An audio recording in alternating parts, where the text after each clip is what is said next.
Aleluia, isso aí. Ok? Bom, eu quero fazer uma reflexão com vocês. Eu tenho feito uma observação um pouco mais minuciosa no livro de Gênesis. E eu me deparei com duas construções, hoje eu vou falar apenas de uma. Quando nós olhamos para o início da Bíblia, nós vamos enxergar alguns princípios, algumas coisas que precisam ser observadas para entendermos o desfecho dessa história.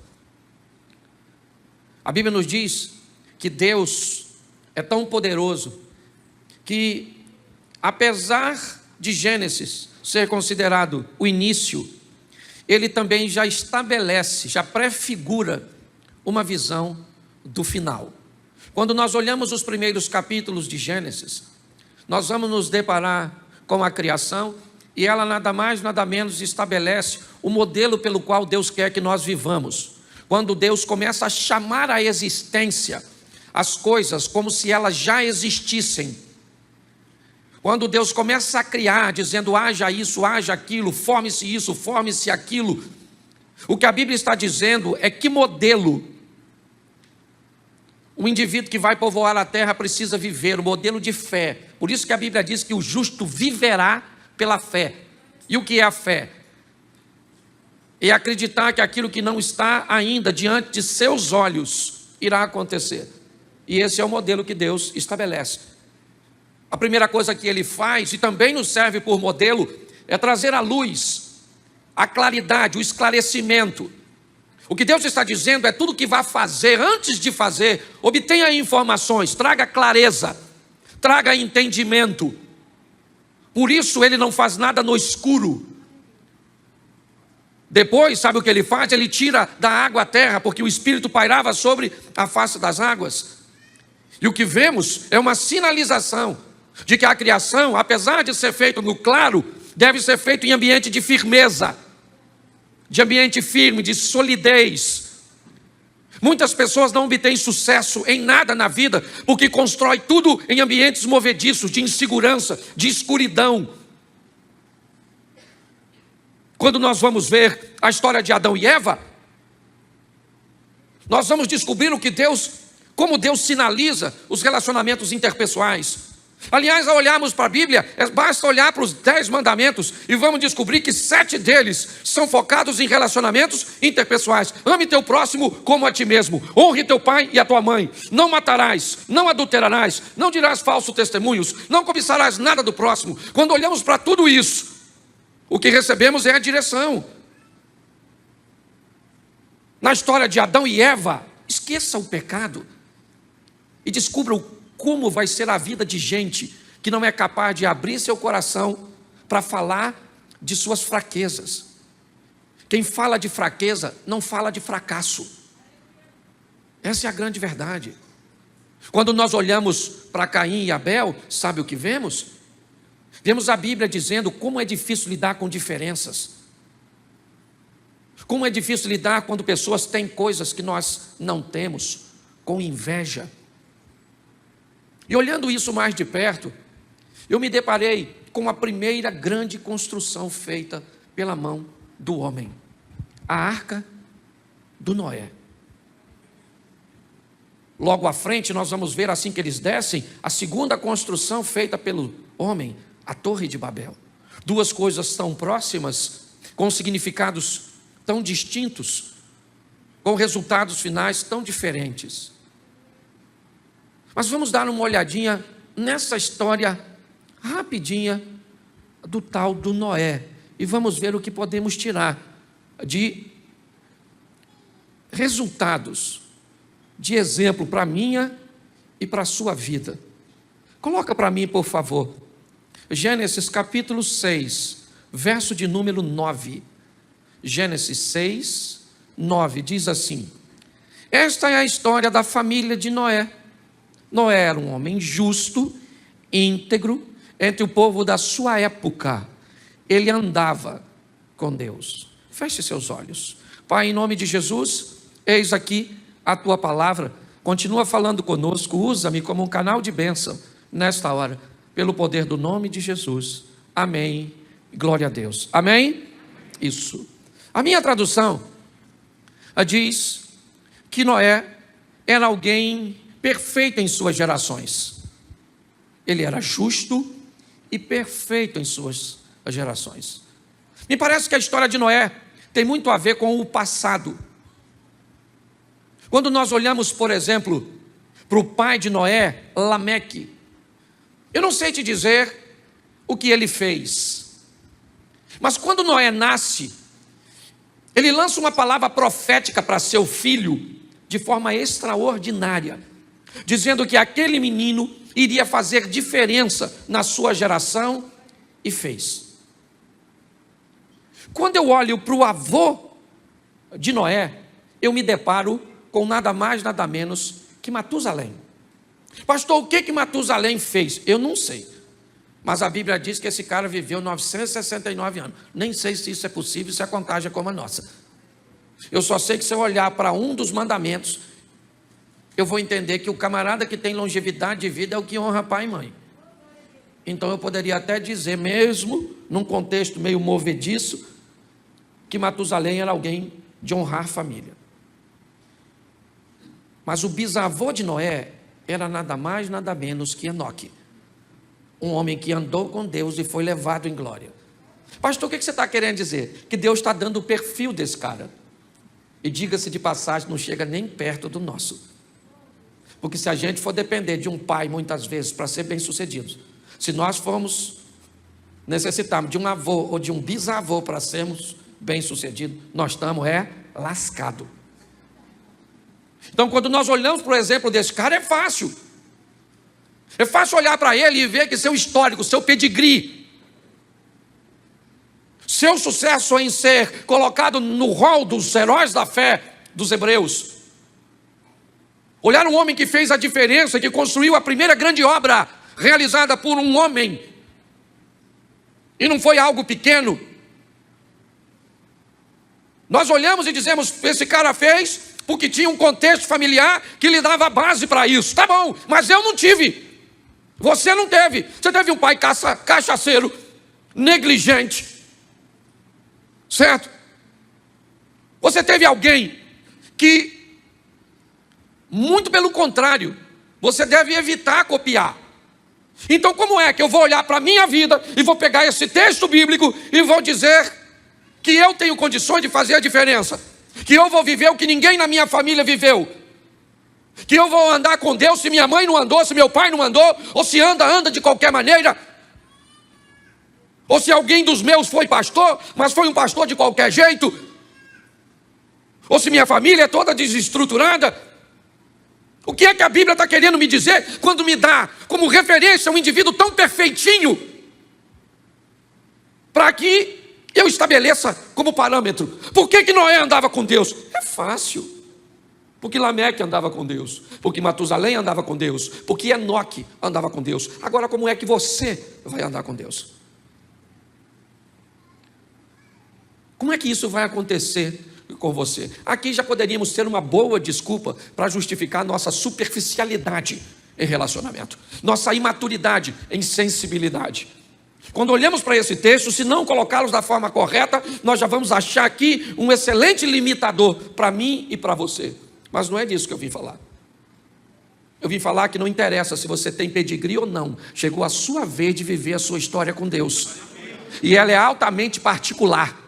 Então, se você quer se colocar como um produto do meio, tem todo o direito. Só que a Bíblia diz que Noé vivia no meio de uma geração corrompida. Mas ele resolveu se manter. Ah, pastor, mas o senhor mesmo já disse que ele resolveu se manter. Por quê? Porque todo mundo na igreja do Noé era crente pra caramba. Porque os vizinhos do Noé eram crente pra caramba. Porque o Noé estudou no colégio ali, que todo mundo era crente. E eu não. Beleza, e daí? É essa justificativa que você quer? Então deixa eu te dar um texto bíblico simples para você observar. Observe aí, por gentileza, Romanos 12, 2. Coloque para mim aqui. Romanos capítulo 12, verso 2. E não vos conformeis com este mundo, mas transformai-vos pela renovação do vosso entendimento, para que experimenteis qual seja a boa, agradável e perfeita vontade de... Preste atenção aqui. Você não teve pedigree, mas você tem a palavra de Deus. Você pode até não ter uma família estruturada, mas você tem uma Bíblia que te inspira a viver de uma forma diferenciada. Então pare de criar desculpas de que o seu sucesso tem a ver com coisas que te deixaram de herança, porque uma herança só é sua se você tomar posse. Quando eu olho para a história desse camarada, a primeira coisa que eu vejo é a capacidade que ele tem de lidar com um ambiente hostil, tóxico, difícil. E ele está em todo lugar, irmão. Hoje nós chegamos na igreja onde deveríamos encontrar só gente crente, cheia de Deus, coração solícito, não é? Gente piedosa. É isso que as pessoas esperam quando chegam na igreja. Chega na igreja e lida com uma situação totalmente oposta. Vem para o culto, senta do lado de alguém que não presta atenção, fica no celular. Senta no culto, às vezes você chega aqui, alguém está no WhatsApp, está conversando, fica te encostando. E aí você sai da igreja, meu Deus, vamos para casa. Aí em casa é uma tribulação. Aí vai trabalhar, 2 tribulações. Aí vai para o trânsito, 3 tribulações. Como é que nós vamos ser crentes num ambiente desse? Pare e pense nisso. Muitas pessoas não conseguem sobreviver a esses desafios. E acabam justificando-se, dizendo que o ambiente cujo qual elas estão está corrompido. E isso tem feito com que elas não se posicionem. A história deste homem me inspira a entender que a geração cuja qual ele estava inserido era uma geração pecaminosa. Mas ele conseguiu sobreviver. E ele, porque tinha uma estrutura familiar. Mas nós, porque temos o Espírito Santo de Deus. Se eu desse oportunidade para... Quantos aqui tem uma história triste para contar? Levanta a mão. Glória a Deus. Não dá nem para eu dar oportunidade. Senão o culto não acaba nunca mais. Porque quem não tem hoje vai ter amanhã, sim ou não? Então, meu querido, se você quer vir aqui, não, pastor, sofro muito. Uma dificuldade grandiosa. Isso aí é para todo mundo, meu filho. Você tem que sobreviver a isso. E você não vai... não tem história familiar, não tem vizinho, não tem parente, não tem... Então você tem a palavra de Deus, você tem, né, os exemplos que Deus te deixou para viver. Posso ouvir um amém? Amém. Isso. E o que esse cara vai receber? Uma missão. Qual é a proposta de Deus para Noé? Verso 14.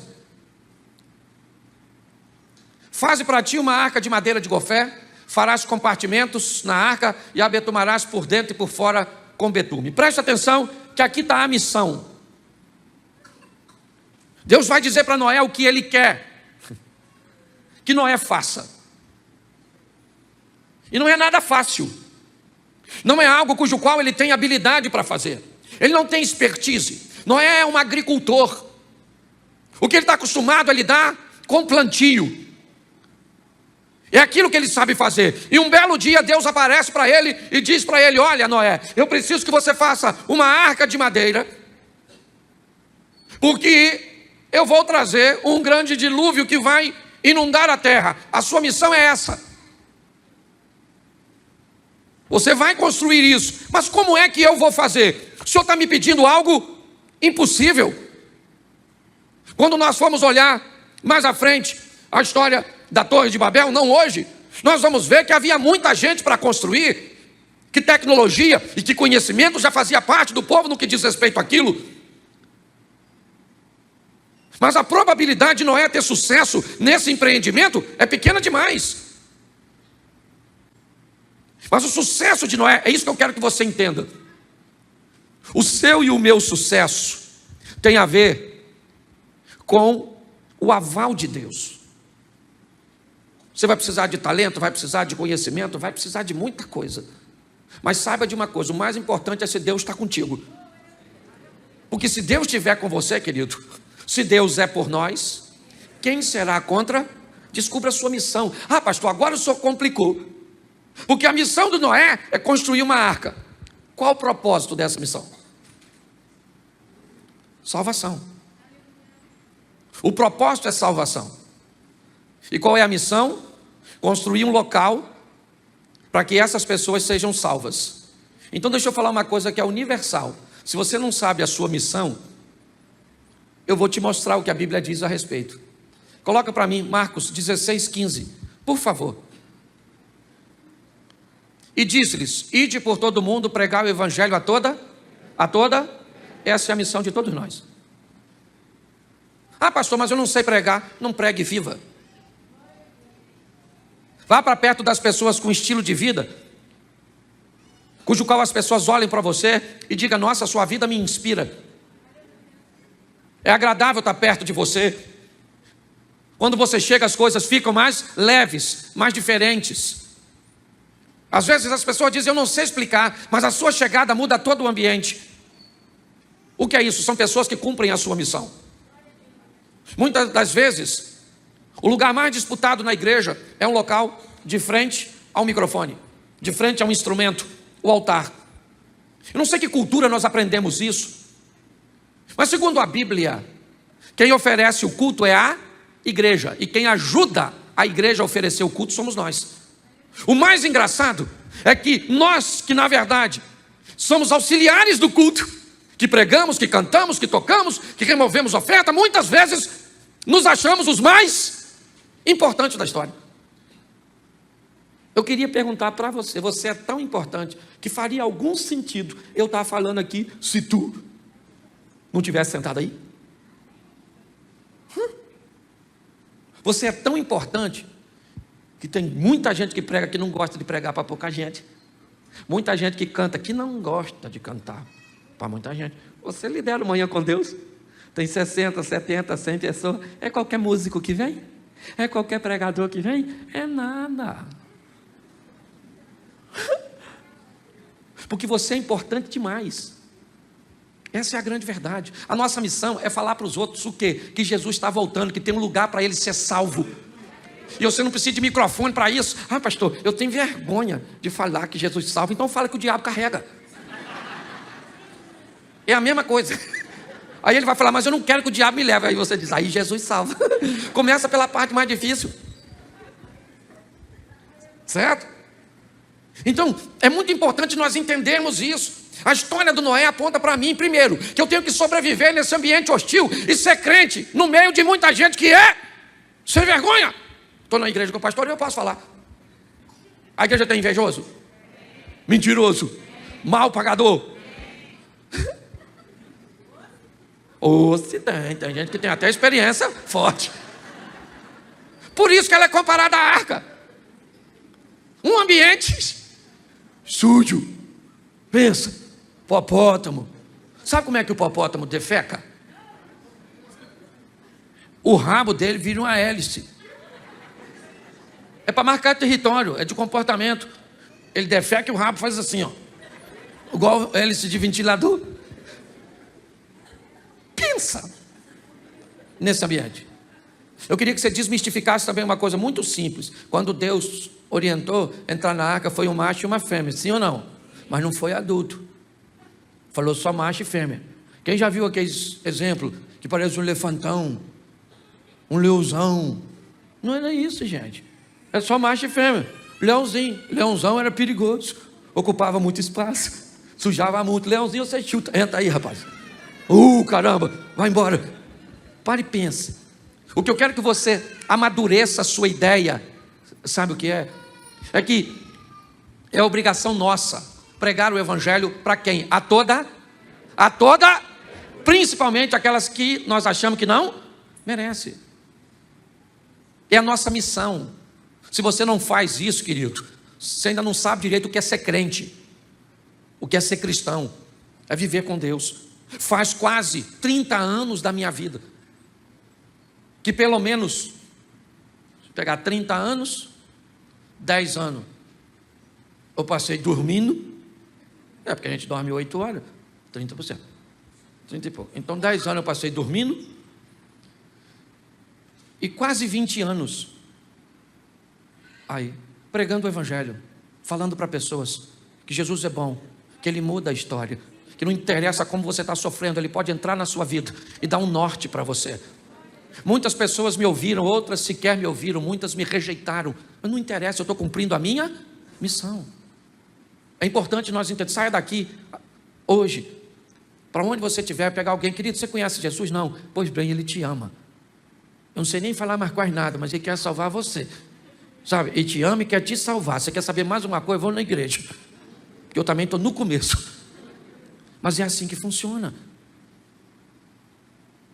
Se nós entendermos isso, essa é a nossa missão. Agora, terceiro, qual era o propósito disso? Para que é? Verso 19.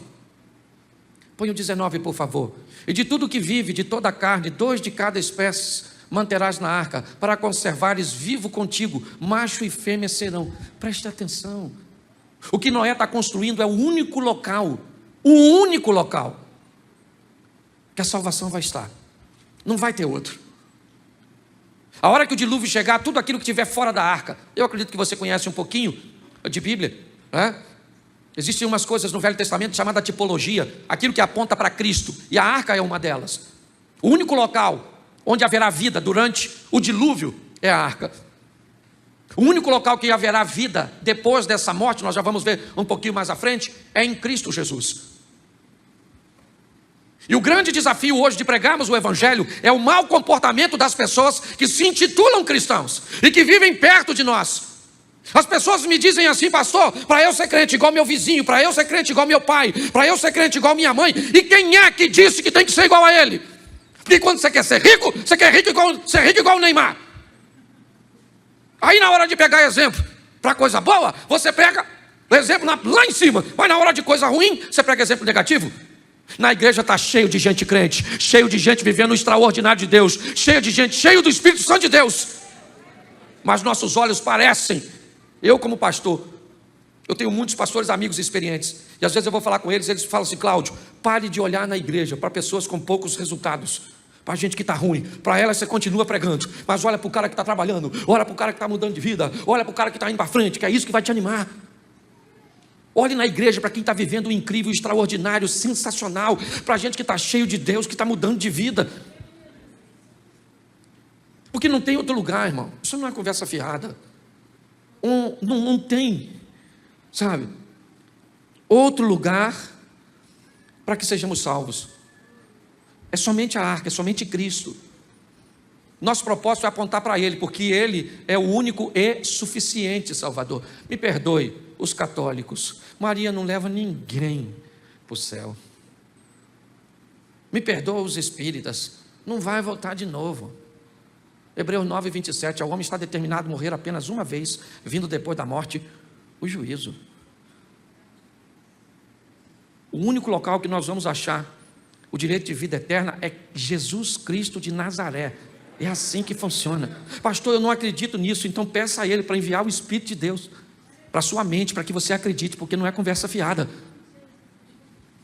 Olhe para isso de uma forma mais intensa. O propósito disso, da igreja, é fazer com que pessoas vivam para sempre com Deus. Porque Romanos, coloca aí 3:23. Porque todos pecaram e destituídos estão da glória de... Todos pecaram. E esse todos inclui você. Ah, pastor, mas eu nunca matei. Eu só minto. Mas eu também não matei. Eu falo isso aqui, tem gente que tem um orgulho do pecado pelo qual vai para o inferno. Não, igual o Covid está fazendo uma coisa que dá bastante, por exemplo. Quando alguém morre hoje, sabe o que você fala? Ah, morreu? Morreu, mas graças a Deus não foi de Covid. Infartou. Mas não morreu? Mas graças a Deus. Certo? Tem gente que tem orgulho. Eu vou para o inferno, mas não é para o adultério. É só porque eu sou nervoso e falo uns palavrão. Isso vai dar uma confusão lá na porta. Por que você veio? Eu nem pensei que vinha. E você? Você está rindo, mas é sério. Então todos, olha para quem está do lado e diz assim: todos, inclusive você. Isso. É só para ninguém ter mais direito a falar nada do outro. Todos pecaram, todos pecaram. Certo? Ah, pastor, mas tem esse negócio de vida eterna mesmo? Bom, Lucas 16, 19. Vamos ver o que a Bíblia diz. Ora, havia um homem rico que se vestia de púrpura e linho finíssimo e vivia todos os dias regalada e esplendidamente. Verso seguinte. Põe o próximo. Havia também um certo mendigo chamado Lázaro que jazia cheio de chagas à porta daquele. Presta atenção. Aqui nós temos 2 indivíduos. Isso é só para exemplificar. Eu quero que você pegue a mensagem. Tinha quantas pessoas aqui? Quantas? 2. Aqui figura o rico e o pobre, mas Jesus já vai desmistificar isso, certo?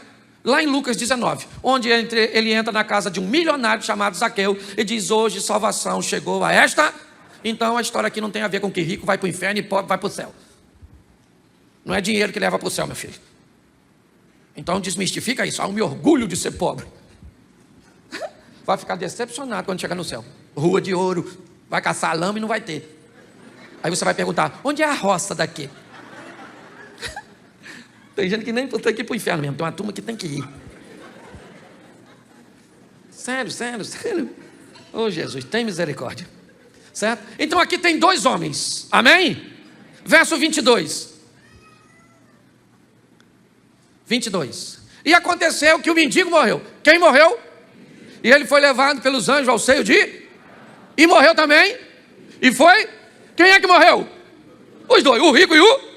Porque a morte não tem um troço mais democrático que morte. Pensa numa democracia.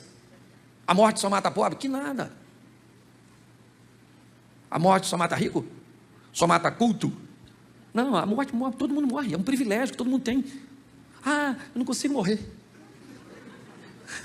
Fica tranquilo, menino. Tem dinheiro, queria morrer, não queria morrer, morre assim mesmo. Tem gente que está mandando congelar o corpo para ver se vive de novo daqui a 200 anos. Quer ser primo do Highlander. Não vai rolar. Então não morreram os 2? Sim ou não? E agora? Preste atenção. O texto vai dizer que todo mundo morre. E agora, o desfecho dessa história, eu não vou ler tudo, mas é de uma forma mais objetiva. Um no inferno e o outro no céu. Um no inferno e o outro no... A Bíblia diz que um está no seio de Abraão, o outro foi sepultado, está lá no Hades. A representação é céu e inferno. A Bíblia está dizendo que tem céu e inferno? Sim ou não? Sim ou não? Mas tem algumas pessoas que acham que não. Aí eu te pergunto: você acredita nas pessoas, no seu professor de filosofia, no documentário Alienígenas do Passado, no Lúcifer, seriado? Quem é que assiste Lúcifer? Levanta a mão, você pode levantar, que aqui a gente não... Isso, legal aí, ó. Lúcifer. Quando eu era garoto, se eu falasse essa palavra em casa, não tinha dente na minha arcada dentária, só próteses. Você está rindo, mas é sério. Mas é céu e inferno. A Bíblia está dizendo que tem. E quem é que diz que não tem? Às vezes é alguém que sabe mais que a Bíblia. Apocalipse capítulo 2, verso 11. Coloca aí. Quem tem ouvidos, o que o Espírito diz, ao que vencer, não sofrerá o dano, não receberá o dano da... Preste atenção. Rico e Lázaro, os 2 estão vivos, ok? Os 2 morreram a primeira morte, sim ou não? A palavra morte está totalmente associada com separação. Porque o indivíduo morre, porque o espírito sai dele. Quando o espírito abandona um corpo, este corpo perde a vida. Todo o seu sistema de eletricidade, que faz o cérebro funcionar, o coração bater, ele se ausenta. Então, quando o espírito se separa do corpo, o corpo morre. E o que acontece com o corpo? Volta para... Mas entre corpo e espírito tem uma coisa chamada... E o que foi para o inferno e para o céu foi a alma do rico e a alma do Lázaro. Pastor, onde é que está o dano da segunda morte? Se a primeira é a separação do espírito do corpo, a segunda é a separação da alma de Deus. O que a Bíblia está dizendo é que a minha alma corre o risco de se separar de Deus, de ir para onde? Para o inferno. Pastor, há muito tempo que eu não escuto uma mensagem dessa, e nem esperava ouvir isso do senhor.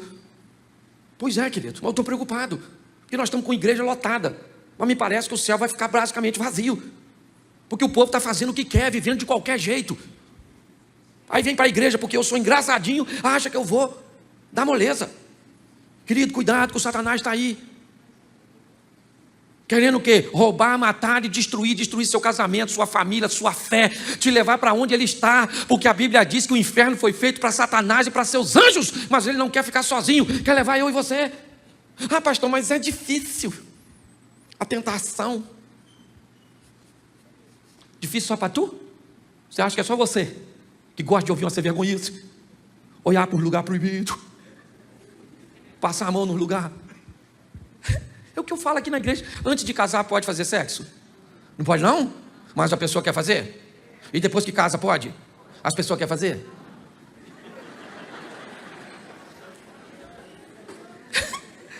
Pastor, só é engraçado. Engraçado é você. Olha só. O que a Bíblia está dizendo para mim é o seguinte: existe um propósito, ele é salvação, porque todos pecaram. E o que nós vamos fazer mediante isso? Nós vamos entender que nós não queremos receber o dano da segunda morte. Mas pastor, como é que eu vou fazer isso? O senhor começa dizendo que o Noé foi bem sucedido porque teve pedigree. Beleza, eu não tenho, o senhor me aponta Romanos dizendo que eu tenho que renovar minha mente, buscar exemplos positivos, andar com gente boa, ler coisas boas para conseguir me firmar. Até aí tudo bem. Aí o senhor diz que a minha missão é pregar o evangelho, porque o propósito daquilo que eu estou fazendo é tirar pessoas do inferno e colocar no reino de Deus, através da cruz, certo? Da arca, uma porta só, que quem fecha é Deus. É assim que funciona. Por quê? Porque eu não quero receber o dano da segunda morte. Mas onde estão os meus recursos para eu conseguir condições de vencer isso? Como é que eu vou conseguir? Coloca para mim, Gênesis 6,18. Volta lá no Noé. Porque quando Deus diz a ele que ele vai fazer uma arca, preste atenção. Mas contigo estabelecerei o meu pacto, e entrarás na arca, tu e teus filhos, e a tua mulher, e a mulher dos teus filhos contigo. Noé jamais imaginou que os recursos cujo qual ele ia fazer algo tão grande, estavam tão perto deles. Ou dele. Sua própria família, sua própria casa. A coisa mais poderosa que temos é a nossa família. Isso é extraordinário para todos nós. Ela é tão poderosa. Quando eu olho para a igreja, sistema de ensino e família, são as 3 instituições mais poderosas do mundo. Uma rainha disse uma vez: eu tenho mais medo de crentes de joelho do que do meu exército de pé.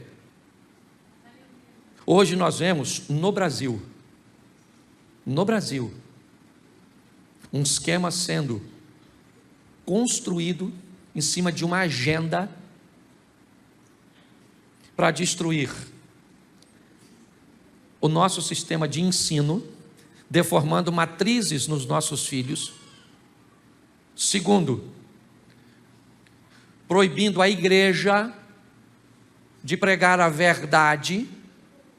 E terceiro, desconstruindo os valores familiares. Me perdoe, você pode ir embora da igreja, mas se você quiser falar comigo e tiver argumento, meu gabinete está ali. O William pode até autorizar a subir. Se você é crente e diz que quer ser comunista ou socialista, suba aquelas escadas e me fala uma história dessa de sucesso. Você sabe o que me deixa mais triste? É que a maioria das pessoas que dizem que querem ser e que acham que é certo, nem sabe o que significa. Nem sabe quais os países hoje. Nem sabe quanto o povo teve que pagar. Esquece Bolsonaro, eu não sou bolsonarista, eu sou pró-governo, é diferente, eu sou pró-povo. Eu não quero o bem-estar de igreja, de crente, de hétero, de branco. Eu quero o bem-estar do povo. Nossa nação merece respeito e é isso que eu tenho pregado aqui. É assim que funciona. Mas nós temos que entender o valor da família, o valor da igreja, o valor do nosso sistema de ensino. E como é que eu vou combater tudo isso? Com a Bíblia, é verdade. Com conhecimentos gerais, eu tenho que saber o que está acontecendo. Um povo alienado, que não sabe quase nada, lê muito sobre o pouco e fala muito sobre o pouco que lê. E o Espírito Santo de Deus Nós precisamos disso, gente, de Bíblia, de conhecimento bíblico. Sabe? Conhecimento bíblico. Meu Deus. Uma vez um garoto falou comigo assim: pastor, eu quero fazer uma tatuagem. E eu falei: por quê? Olha o argumento, não esquece a tatuagem. Tatuagem não é pecado. Eu só acho que tatuagem é coisa de gente que devia morrer novo. Esse é o meu... O que será tatuagem? Eu falei: tatuagem é gente que devia morrer assim com 30 anos. Por quê? Porque quando vai ficar velho... Eu vi uma rosa esses dias nas costas de uma velha. Eu achei que botaram inseticida. Eu falei: alguém espirrou um spray de inseticida, mas assim já. As pétalas. Aqui nas costas da dona. Então não tem nada contra a tatuagem. Eu não faria porque eu não estou afim de morrer cedo. Sabe? As pessoas fazem assim, mas eu acho que é até bonito, sim ou não? Mas na pessoa quando tem um braço maneiro, umas coisas maneiras, né? Tem gente que faz umas partes para ninguém ver. Aí é maneiro, que só ela vê, fica velha, ninguém vê. Fica no oculto, do escondido, do profundo. É na verdade. Mas esquece, não estou condenando aqui, eu não estou condenando não. Ok? Até porque eu não tenho nem texto bíblico para isso. Eu estou só dando um exemplo. Mas um garoto foi e falou comigo que fez uma tatuagem, ele achava que era pecado, e ele me disse que tinha feito porque Jesus tinha tatuagem. E aí eu queria saber a profundidade do conhecimento teológico do irmãozinho. E ele me disse que a Bíblia diz que ele tinha na coxa escrito Rei dos Reis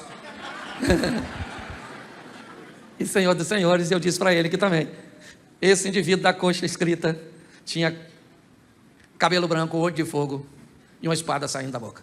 Por que é que ele não fez os outros 3? E ele começou a rir.